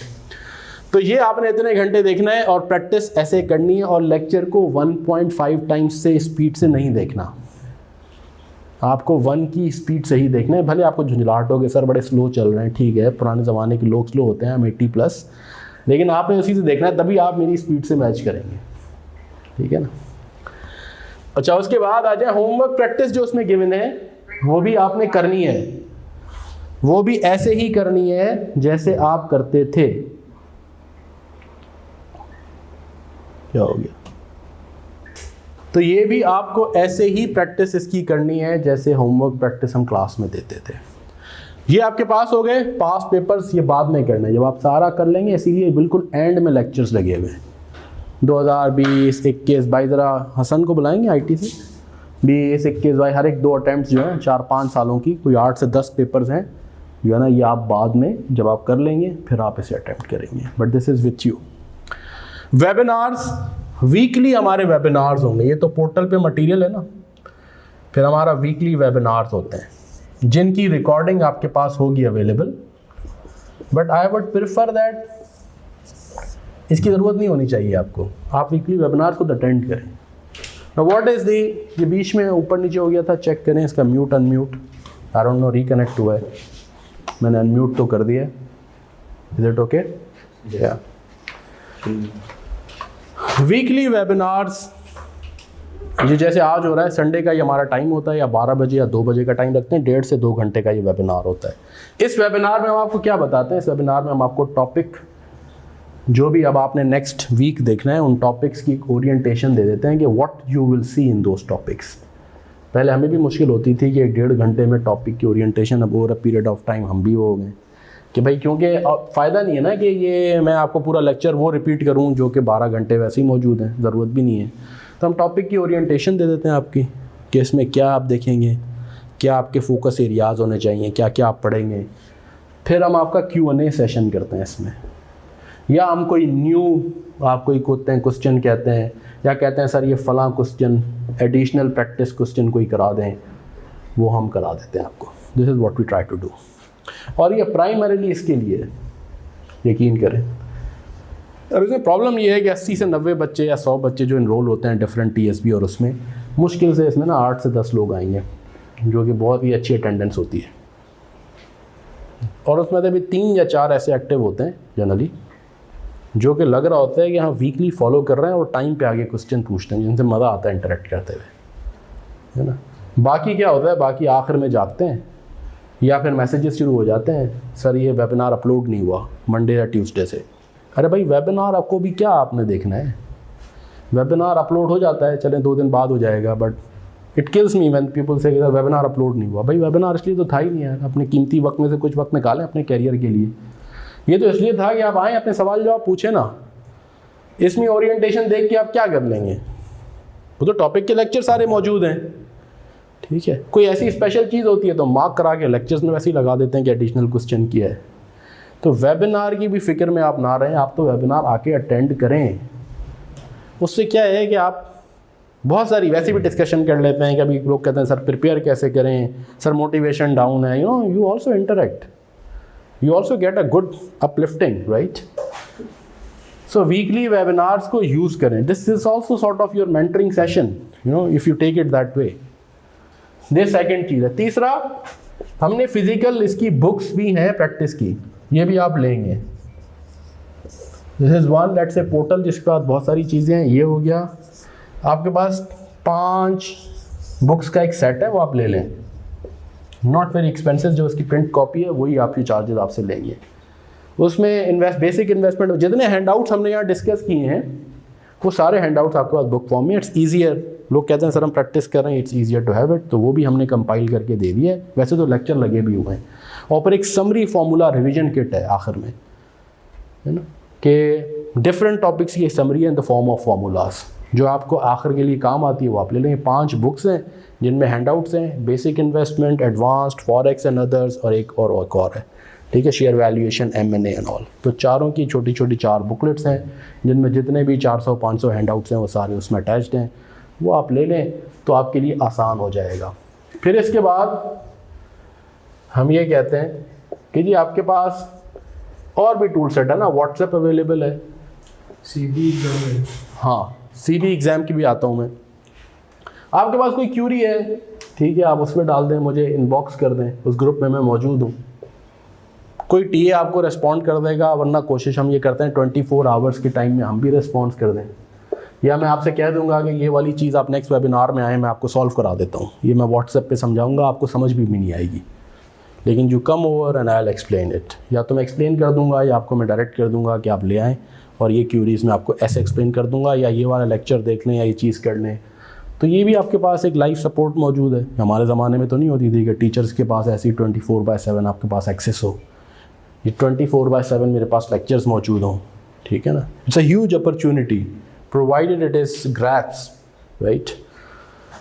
आखिर में आएंगे वो सर, वो बिल्कुल आखिर में फिर मैसेजेस पे मैसेजेस होते हैं, जैसे मैं आपसे कह रहा था, तो ऐसा भी मैसेज आता है कि सर वो ये चीज़ नहीं है। अरे भाई जिस लेक्चर का जिक्र कर रहा है उसमें है, ये तुमने क्या आगे स्पीड तो नहीं बढ़ा दी कोई, ठीक है ना। जाके दोबारा से वो लेक्चर देखो, फिर देखते हैं, फिर कहते हैं लव यू सर, ये था, मुझसे हो गया, फला हो गया, है ना। तो ये वाली चीज़ें भी होती हैं। So all these are your tool sets. I'll call them the tool sets available for you for your preparation. You have a portal, you have physical, these weekly webinars are your tool, this WhatsApp available is your tool, you know. फिर आपके पास हमने इसमें भी, इन recorded lecture में भी अब, और in past papers में भी, इन दोनों में, CBE computer based examination software के भी हमने बहुत सारी चीज़ें बताई हैं। पहले तो एक लेक्चर अब आपको ऐसा भी मिलेगा जिसमें सॉफ्टवेयर के डूज एंड डोंट्स भी हमने बताए हैं। फिर बहुत सारे क्वेश्चंस, अब तो तकरीबन मेरा ख्याल है 2-3 तो पूरे पास्ट पेपर और बहुत सारे क्वेश्चंस हमने सॉफ्टवेयर पे सॉल्व भी किए हैं आपके साथ मिलके, ठीक है। आपके पास प्रैक्टिस वो है, ठीक है, उसमें इशू ये है कि वो रिटेन नहीं कर पाते आप डेटा, लेकिन लेक्चर की फॉर्म में रिकॉर्ड हो गया तो यू कैन ऑलवेज सी, आप उसमें प्रैक्टिस करें। And I would recommend that you must do at least 30%, 40% of your practice on that. अब तो होता क्या है ना, आपको उसकी ओरिएंटेशन हो जाती है, आदत हो जाती है। बहुत सारी चीज़ें हैं सॉफ्टवेयर में जो कि एक्सेल से मिलती जुलती हैं, और कुछ ऐसी हैं जो एक्सेल से मिलती जुलती नहीं है। ऊपर आपका RTF है, रिच टेक्स्ट एडिटर, ठीक है, वर्ड स्क्रीन जिसे मैं कह लूँ। ऊपर आपकी वर्ड स्क्रीन होती है, नीचे आपकी एक्सेल कंप्यूटेशनल स्क्रीन है, स्प्रेडशीट है। प्राइमरीली आप इसको यूज़ करते हैं, फिर यहाँ से कॉपी करके यहाँ पेस्ट करते हैं आप वर्ड में।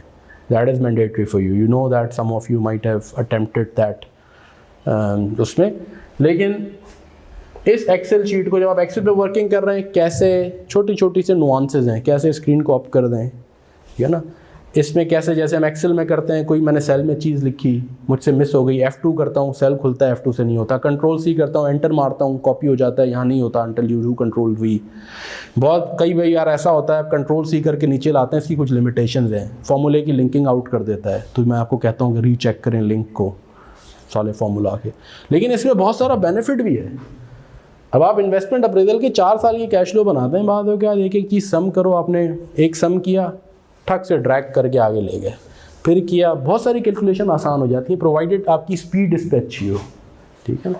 थोड़ी सी स्क्रीन इसकी एक्सेल जितनी शाइनी नहीं है, इट्स अ बिट डल, कुछ फीचर्स एक्सेल के यूज़ नहीं होते, लेकिन बाकी सारे हैं। जैसे हम वहाँ पे कॉमा दबाते हैं, 2 डिजिट कर देते हैं, तो वो थोड़ा सा टाइम लेता है, वो आपको पूरे कॉलम को सेलेक्ट करके अगर आप कॉमा डालेंगे, कॉमा नहीं डालने देगा, वो जितने आप एक्सट्रैक्ट करेंगे सेल्स उस पर करेंगे करने देगा। तो इस तरह की छोटी छोटी चीज़ें। फिर मैंने आपको बताया है ये बार कि इसमें हम एक्सेल में हम फॉर्मेटिंग करते हैं, यहाँ फॉर्मेटिंग करने का कोई फ़ायदा नहीं है। जो आप कॉपी पेस्ट करके ऊपर ले जाते हैं वो बिल्कुल स्ट्रेट फॉर्मेट में ले जाता है, वहाँ ऊपर जाके हम क्या फॉर्मेटिंग करें। तो ये छोटी छोटी कैलकुलेशन के साथ साथ छोटी छोटी सॉफ्टवेयर के यूज़ करने की भी बहुत सारी चीज़ें आपको डूज एंड डोंट्स हमने सिखाएं। फिर ग्राफ लोगों का मसला होता है, ग्राफ कैसे बनाएं, जैसे कभी कभी कैपिटल राशनिंग में आता है। तो इसके डूज एंड डोंट से लेके बहुत सारी प्रैक्टिस भी सॉफ्टवेयर पे मौजूद है। और मिलके हमने वेबिनार्स में भी सॉफ्टवेयर में किए, 1-2 वेबिनार्स के अंदर भी हमने लोगों के इश्यूज़ कि भाई सॉफ्टवेयर यूज़ करते हुए क्या इश्यूज़ आ रहे हैं, लेट्स डिस्कस दोज। तो ये सारी चीज़ें मौजूद हैं आपके पास। It's how you prepare now. Tool set आपका 90% प्लस या 95%, 100% कोई भी चीज़ परफेक्ट नहीं होती, लेकिन आपके पास ये सारा टूल सेट मौजूद है। पिछले जितने अटैम्प्ट के पास पेपर्स हैं तकरीबन 8-10 तो पूरे पास पेपर्स आपके पास मौजूद हैं, ठीक है ना। तो ये तो आपके पास टूल सेट हो गया। आपने तैयारी कैसे करनी है, जैसे मैंने कहा इतने आवर्स देने हैं आपके लिए मस्ट क्या है। अच्छा, इसके बाद फिर टूल सेट में आपके मॉक पेपर्स भी हैं। जिसका भी अलमिया ये है कि 5 से 7 लोग आखिर में अटेम्प्ट करते हैं, बोलेंगे सर मॉक लें। जब मॉक का दिन आएगा तो 90% जो लोग मॉक कहते थे वो सब गायब हो जाएंगे। सर वो फलां हो गया, सर वो मेरी तैयारी पूरी नहीं थी, सर मैं शहर से बाहर चला गया था, ठीक है ना, घर पे दावत हो गई थी। और उसके बाद 10 या 12 लोग अभी बैठे तो कॉपियाँ भी 5 लोगों ने दी। अब आप मुझे बताएं, जो 10 बैठे हमने से दी भी 5, बाकी सर वो मॉक का पेपर दे दें, उसका सोल्यूशन दे दें, नहीं दिया हमने इस बार। हमने कहा मॉक इसलिए था ही नहीं कि उसका पेपर और solution, it's not a practice question ना। मॉक तो ये होता है आप बैठे एग्जाम इन्वायरमेंट को सिमुलेट करते, अपना सॉल्यूशन एक्सेल में करके दे दें, हम आपको चेक करके दे देते। जिन्होंने किया उनको हमने सजेस्टेड सॉल्यूशन दे दिया कि अब तुम इससे कंपेयर करो, तुम्हारे मेजर ये मसले थे, दैट्स इट। लेकिन ये मॉक को भी हमने पेपर की तरह यूँ। तो अब आपने क्या करना है विद ऑल दिस, इसकी तस्वीर लेना चाहें आप ले लें। ये मिथ्स कुछ मैंने कोशिश की कि आपकी ब्रेक करें। अब हाउ टू प्रिपेयर, आपने क्या करना है इसमें। आपने जैसे मैंने कहा 9 to 12 आवर्स लेक्चर आपने वीकली देखने हैं। आपका वॉच टाइम होना चाहिए, लेक्चर्स अटेंडेंस टाइम होना चाहिए 9 to 12 आवर्स मिनिमम, ठीक है। वेबिनार्स आर अ मस्ट, बिल्कुल ऐसे ही जैसे ईद की नमाज हम पढ़ने जाते हैं, मस्ट है, जुमा पढ़ने जाते हैं, आप समझें इसी शौक़ से वेबिनार आके अटेंड करें, वेबिनार का खुतबा सुने, ठीक है जी। उसके बाद जो है आप क्वेश्चंस Q&A करें, आस्क, मॉक अटेम्प्ट करें, राइट। अब उसके बाद जब आप ये करेंगे तो ऑटोमेटिकली अब आप को मैं बताऊं कि टॉपिक वाइज आपकी प्रिपरेशन फ़िलॉसफी क्या होनी चाहिए। किसी पर्टिकुलर टॉपिक में जब आप प्रैक्टिस करेंगे तो आपको क्वेश्चंस मिलेंगे इजी, वेरी इजी से लेके very difficult. How do you benchmark that you have appropriately prepared a topic, ठीक है।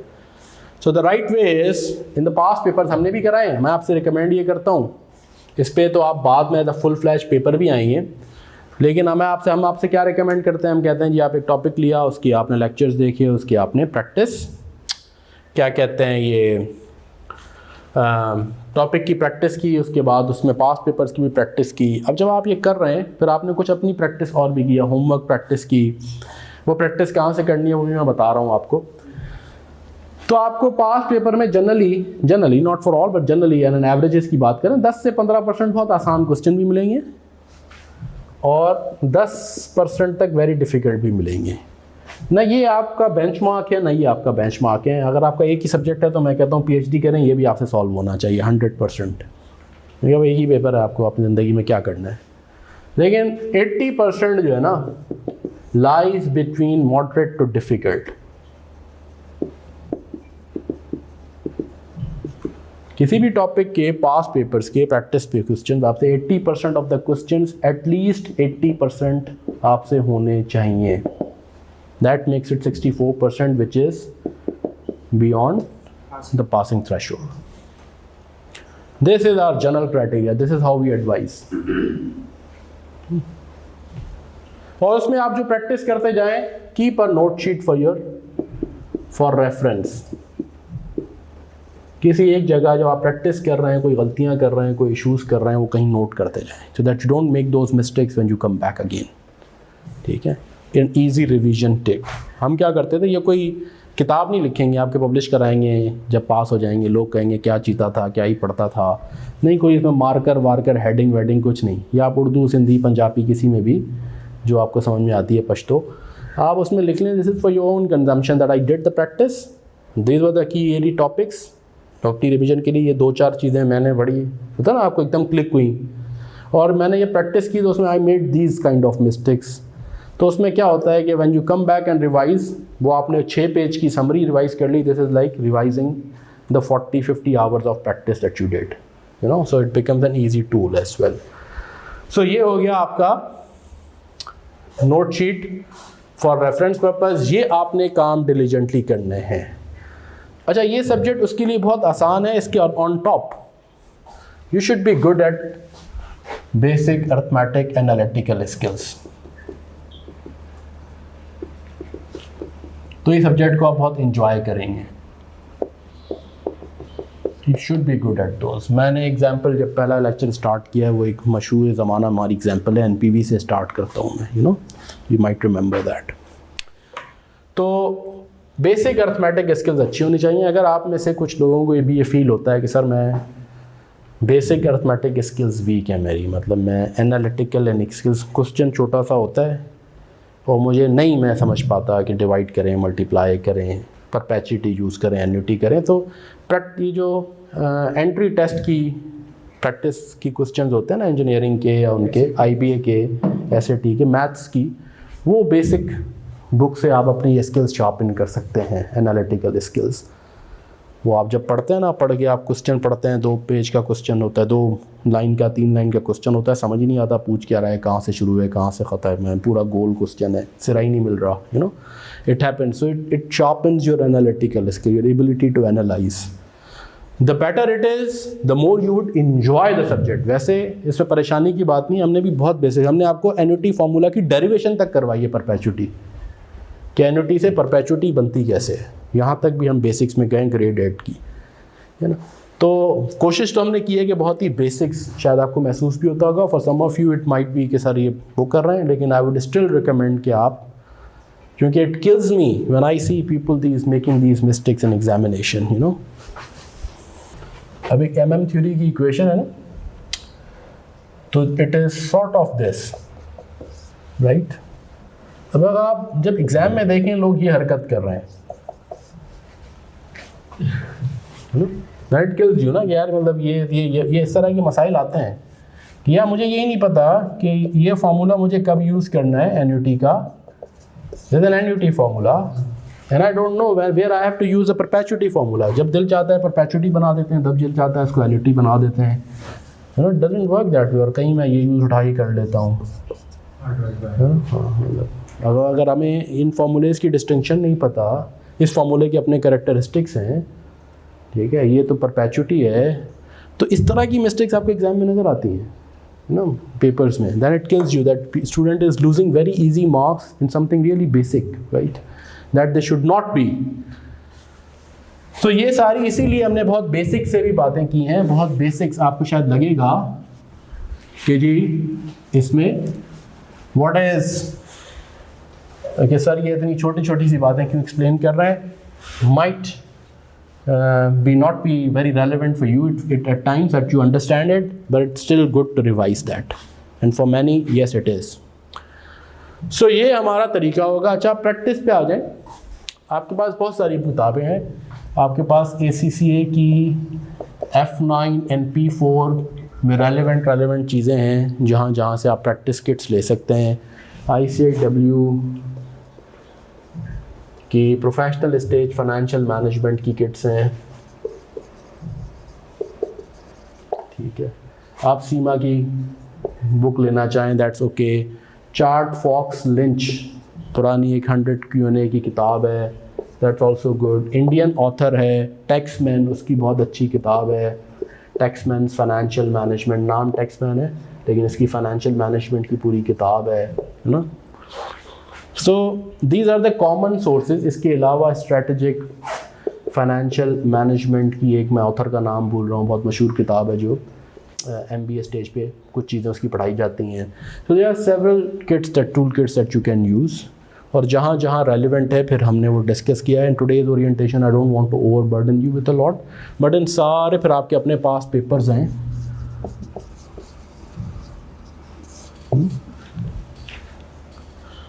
So in all you have got enough practice kits available, जिससे आप, बल्कि हमारे पास तो 2003 से लेके ना अब तक की पास पेपर्स की पूरी हिस्ट्री है ना, और बहुत सारे आप देखेंगे 2007 के आपको क्वेश्चन कराए गए हैं, 2009 के कराए गए हैं। तो you also have that luxury of कि ये 20-25 सालों में भी कुछ टॉपिक्स कैसे डिफरेंट तरीके से एग्जामिन हुए हुए हैं, generally it doesn't go beyond that. तो ये आपके पास पूरा मटेरियल अवेलेबल है जो कि इन सारे टूल सेट में आपको मिलेगा। जहाँ जहाँ रेलिवेंट है, कहीं सीमा का एक पास पेपर का क्वेश्चन है विच इज़ एक्सट्रीमली रेलिवेंट और उसमें कोई नई चीज़ है वो कराया है, कहीं ICIW के किसी पास पेपर में कोई बहुत अच्छी चीज़ आई है वो पिक की गई है, कहीं P4 में, क्योंकि financial restructuring and forex is really good at P4, उनका मेन एरिया, तो P4 से कोई कॉम्प्लेक्स क्वेश्चन उठा के कराया गया है। फिर फॉरेक्स में प्रैक्टिस के लिए इस प्रोफेशनल स्टेज की जो ICIW के कुछ फॉरेक्स के क्वेश्चन हैं, आखिर में आपको देखना है कि ये 6 क्वेश्चन आप कर लें तो फॉरेक्स फिर आप कह सकते हैं कि ज़बरदस्त हो गया आपका, वो आपको अलग प्रैक्टिस के लिए दिया गया है along with hundreds of question जो हमने किए हैं फॉरेक्स के। सो ये आपको सारा टूल किट या मटीरियल मिलेगा। सो इनफ ऑफ इट अगर आप ढंग से कर लें, आई कैन अश्योर यू, ठीक है ना। हम क्या करते हैं, हम शॉर्टकट्स के चक्कर में जाते हैं, फंस जाते हैं। अगर आप ये सारी चीज़ें, ये सारे प्रैक्टिस किट से, जैसे portfolio management CAPM is really good at it, Taxmann में अमेजिंग किस्म के क्वेश्चन हैं उनके, तो हमने बहुत सारे प्रैक्टिस क्वेश्चन और क्लास में आपको यहाँ से कराए गए हैं, क्योंकि ये इस किताब में सबसे बेहतरीन मिला हमें, ठीक है ना, डिफरेंट तरह के। तो ये डिफरेंट टूल सेट से जहाँ जहाँ अच्छी चीज़ें थी, ये फ़ायदा है बेसिकली आपको लेक्चर्स का, क्लास का, कि अब आपने ये सारे पूरे के पूरे नहीं करने, जहाँ जहाँ जिसकी स्ट्रेंथ है जो टॉपिक की वो आपसे करवाई गई है, साथ में आपके पास ये मौजूद भी है। आप किसी टॉपिक के लिए मुझे कहेंगे सर हमें मज़ा नहीं आ रहा, हमारी ये वाली 80-80 प्रिंसिपल नहीं अप्लाई हो पा रहा, तो फिर for that particular topic I would recommend कि आप कोई एडिशनल प्रैक्टिस करें।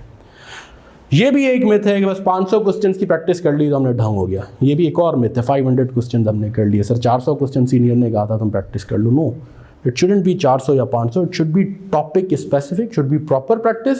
खाली 400 for the sake of 400 is not, शायद 200 ढंग से कर लें is probably better. Plus it should be topic by topic, एक टॉपिक, this is again a trap कि एक टॉपिक मुझसे, अब जैसे लोग आते हैं सर वो CAPM में बड़ा मज़ा आ गया तो पता चला CAPM में ही पूरी PhD कर ली। जिसमें मज़ा आ गया, जो हो रहा है भाई उसको छोड़ दो ना, जिसमें मज़ा नहीं आ रहा, स्ट्रगल कर रहे हो, spend more time, that's frustrating but that's what is important, you know. So we have to balance out that smart preparation, that's also equally. इसीलिए मैं कहता हूँ बस 80-80 हो गया, आगे बढ़ जाए नेक्स्ट टॉपिक पे। हाँ, जब सारे टॉपिक्स 80% 80 हो जाएं, फिर आपके पास फ्री टाइम है, फिर जिसमें PhD करना चाहें करें, then it's okay, no. But I think if you are attempting 3 papers, you are attempting 4 papers, you would not have the luxury to go beyond it, trust me. इतना ही कर लें आप, बहुत है, ठीक है। So this is all about, और फिर कुछ क्वेश्चन जब हमने पास पेपर्स कराए, हम भी रिकमेंड ये करेंगे, हमने बाद होगा एक अटेम्प्ट में 3 मॉक्स भी करवाए लोगों को, और मॉक्स हमेशा वो लेवल होता है। मैंने नहीं देखा कि मॉक में किसी बच्चे ने हमारे मॉक क्लियर किया हो और कभी फेल हुआ हो, पॉसिबल ही नहीं है, क्योंकि मॉक 1 नॉच अबव बनाते हैं, और उसका तरीका यही होता है कि वो मॉक मतलब आपके ICAP स्टैंडर्ड से 20%, 15-20% हायर स्टैंडर्ड पे बनता है वो, ठीक है। तो मैं इसलिए कहता हूँ खुदारा उसको सीरियसली नहीं अटैम्प्ट करें, वो आपसे हो गया तो आप बहुत कॉन्फिडेंटली कह सकते हैं कि आपकी अच्छी प्रिपरेशन हो गई। बाकी तो पास पे अल्लाह के हाथ में है, लेकिन इंसान की अपनी कोशिश के हिसाब से दैट्स अ गुड बेंचमार्क। दूसरा, आप चीज़ें पूछें, और एग्ज़ाम इन्वायरमेंट, अगर आपको एग्ज़ाम फियर है, अब ये वेबिनार्स में ये बातें हम डिस्कस करते हैं ना, you can come and talk specific issues. जब क्लास होती थी लोग कहते थे सर मुझे बड़ा फियर फैक्टर है, फिर मैं उसे कहता था बेटा ये 3 क्वेश्चन लो और एग्ज़ाम इन्वायरमेंट में जाके सिमुलेट करो, घर में बैठो, तुम्हारा फियर ऐसे ब्रेक होगा, है ना। ये फियर ब्रेक ऐसे होता है साइकोलॉजिकली जब आप इसी टाइम बाउंड टाइम में प्रैक्टिस करते हैं। कोई कहता था सर मुझे इस टॉपिक में इशू है, हम कहते थे बेटा इस टॉपिक के लिए ये काम करो, यू नो, इस चीज़ के लिए ये काम करो, इस चीज़ के लिए ये करो, come back with your specific issues. This is what webinars are, this is how you would learn, you no.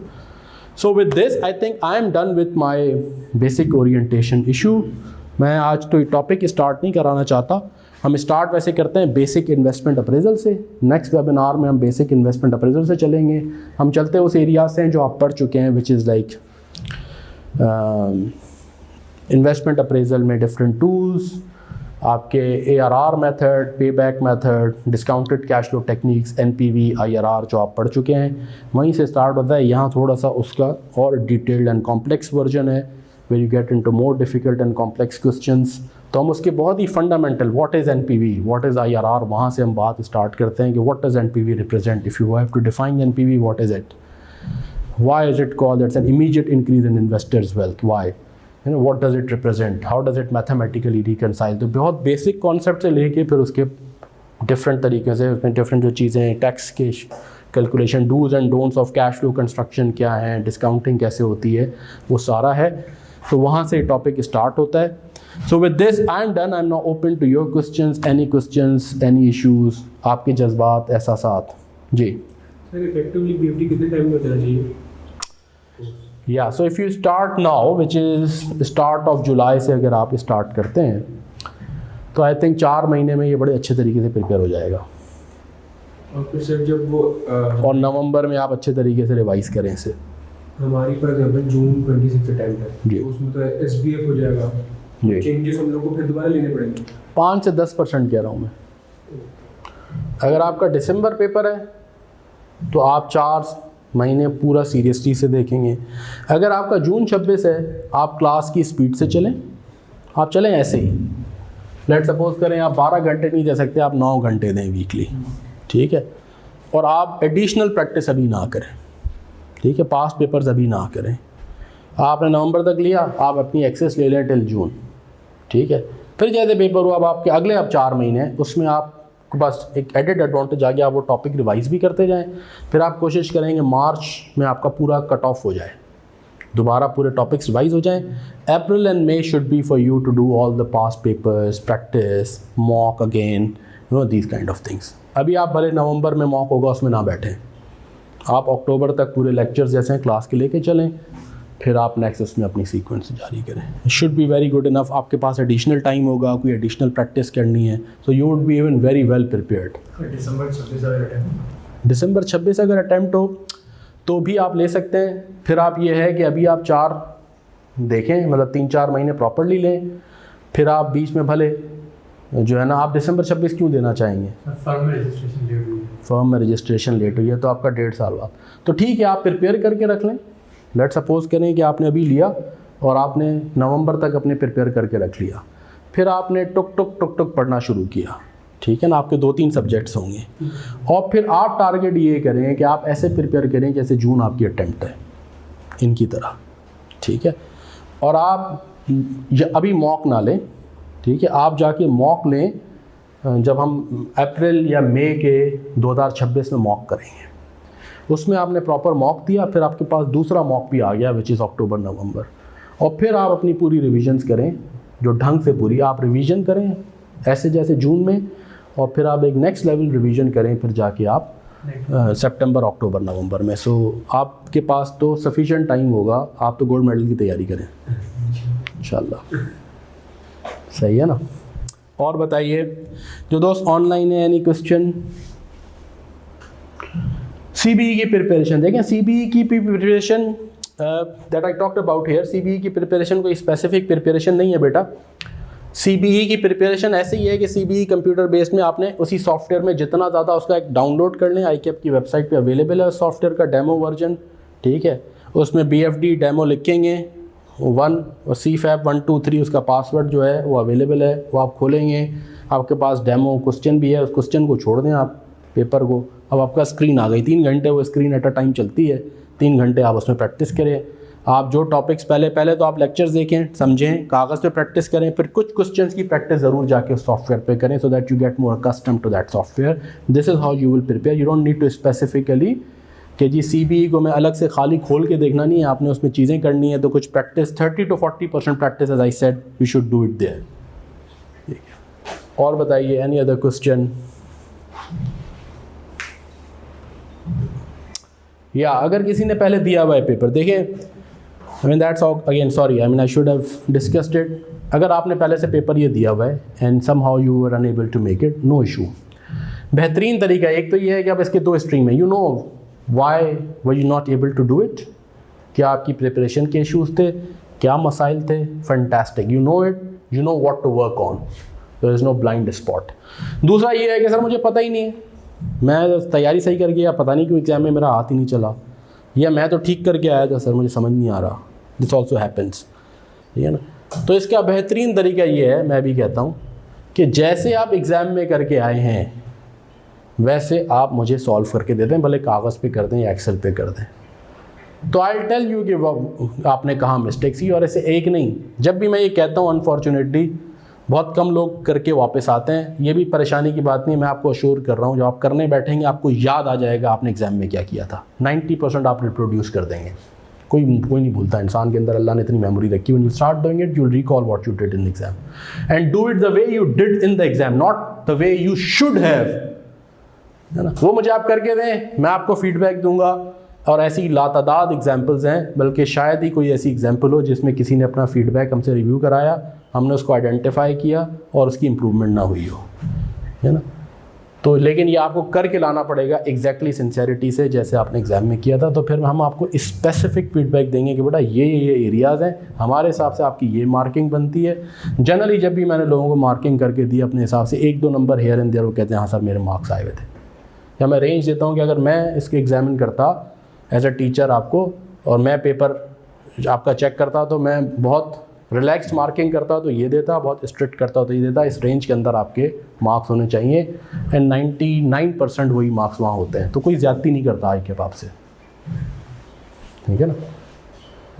और फिर जब आप देखते हैं, हम आपको फीडबैक देते हैं, तो आपको अंदाज़ा हो जाता है कि हाँ भाई ये मिस्टेक की थी, ये मिस्टेक की थी, जो आप समझ रहे थे। तो बेहतरीन ये है कि अगर आपका ब्लाइंड स्पॉट है, यू रियली डोंट नो, तो instead of shooting in the dark, come discuss, get specific direction and feedback. That's the best way I can advise. Any other question दोस्तों? कब से पढ़ना शुरू करें भाई? कल से ही शुरू करें ना पढ़ना। मतलब क्या इसके लिए कोई दावतनामा आएगा, कोई कार्ड आएगा, क्या क्या किस इंतज़ार में बैठे हैं अल्लाह के वली? बस शुरू करें पढ़ना, और क्या कब से पढ़ें, ठीक है। वो होता है ना सर, अभी मुहर्रम है, बारिशें हैं, तो अगर आप इन्हीं इंतज़ार में रहेंगे तो पाकिस्तान में तो हर वक्त कुछ ना कुछ होता रहेगा। जिस कंट्री में हम हैं तो दिसंबर आ जाएगा बेटा, और फिर वो प्रेशर कुकर बन जाएगा, right. Anything else? Okay, no further question, okay, all set? Yes. So all the best दोस्तों, and inshallah we look forward to a very productive session this time. Thank you so much. Inshallah. Allah Hafiz. Thank you.